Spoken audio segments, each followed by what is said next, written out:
Vikings has a weird problem. The moment the show finally becomes Vikings in this big historical sense, it also loses the one character who made the whole thing work.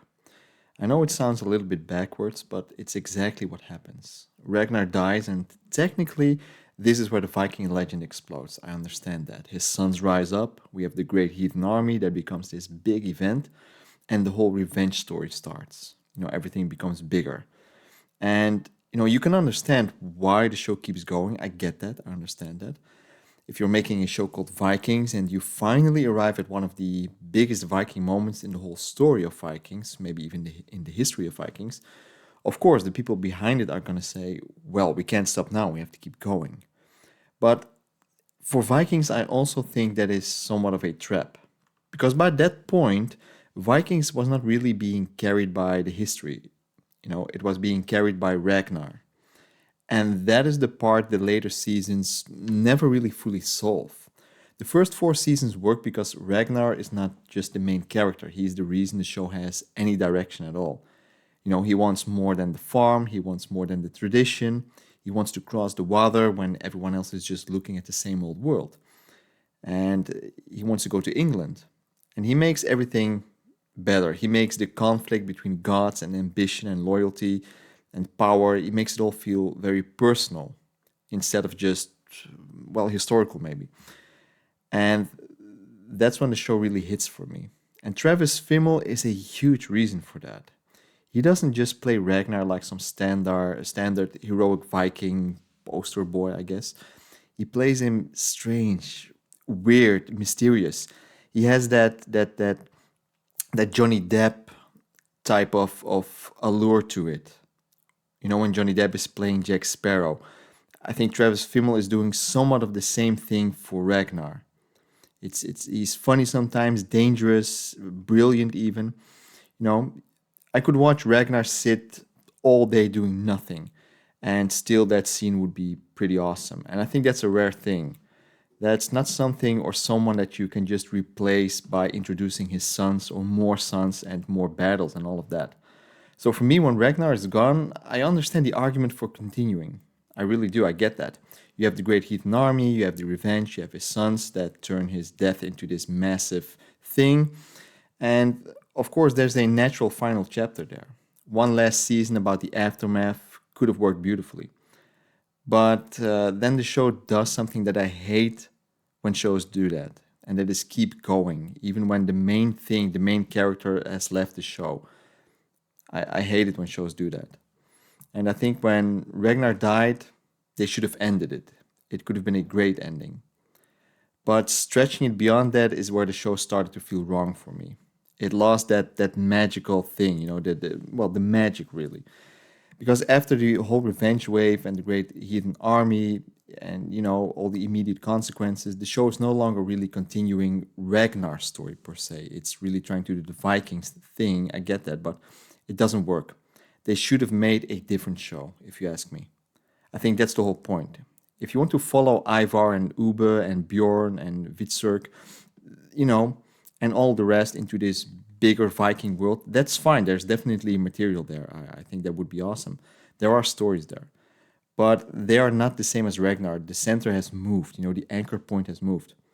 So maybe you should call it something else. Make it a sequel series. Make it Vikings, Son of Ragnar. Or, Vikings, the Heathen Army, something like that. Make it a new chapter with a new identity. I think that would have been awesome.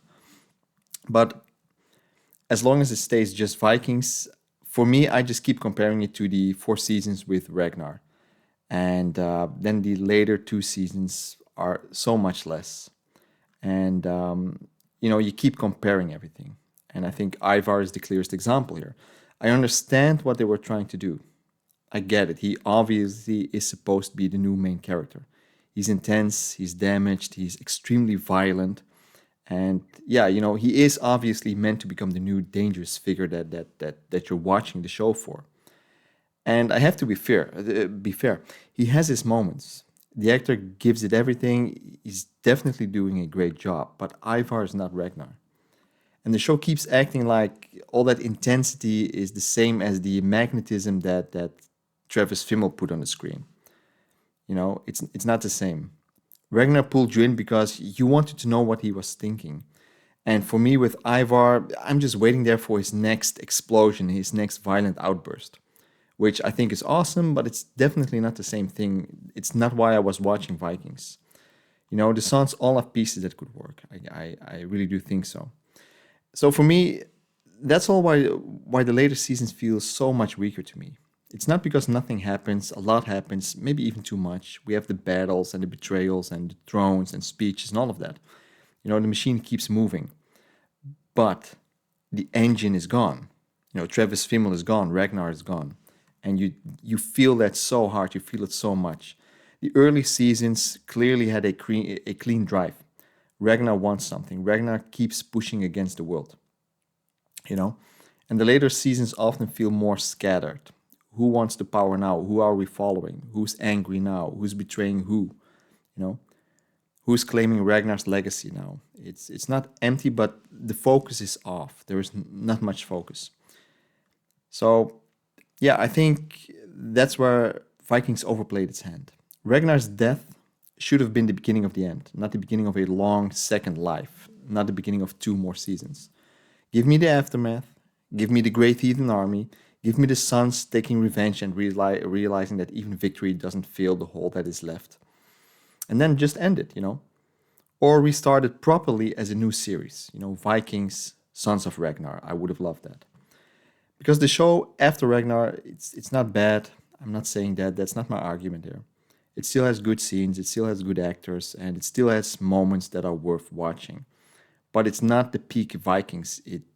I'm not going to say it tumbles off a cliff, but it's slowly drifting towards the ocean. It's not the same, you know. And I think that's a hard place for any show to stay at. I think that's a hard place for any show to live. Ragnar was too good. Travis Fimmel was too good. The show built its identity around him too well. And that's a compliment. But that's also the reason why the later seasons struggle so much. When you make one character so important, you can't just remove him and expect the brand to keep going and do the same thing, do the same job. So I understand why Vikings continued after Ragnar. Historically, commercially, of course, even dramatically. It makes sense. There is a case for it, sure. The Great Heathen Army, it's not some tiny footnote that you can just skip over. But creatively, the show needed to make a choice. End it with the aftermath, or maybe even after Ragnar dies, or become a different show. But instead, it tried to keep being Vikings without the man who made Vikings great. And that's why, for me, the show never fully recovered.